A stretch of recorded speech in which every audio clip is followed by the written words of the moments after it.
একটা হা ভোট হবে। আজকে এখানকার এই আসনের প্রার্থী হিসাবে আমার হাতে পাল্লা তুলে দেওয়া হয়েছে। আমার সাথে 10 দলের আরো কিছু প্রার্থী এখানে আছেন। আমি তাদের হাতেও আপনারা অনুমতি দিলে আপনাদের পক্ষ থেকে প্রতীক তুলে দিতে চাই। আপনারা খুশি আছেন? নাহিদ ইসলাম প্রথমে আসবে।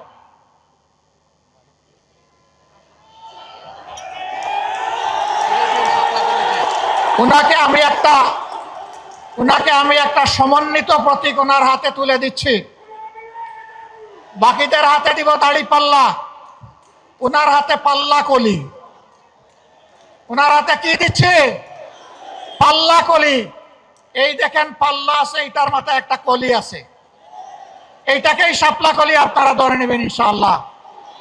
ঢাকা 11 আসনের যারা ভোটার তাদের জন্য আমরা ইনসাফের প্রতীকের সাথে শাপলা কলি, আমরা নাহিদ ইসলাম যিনি জাতীয় নাগরিক পার্টির আহ্বায়ক তার হাতে আমরা তুলে দিচ্ছি।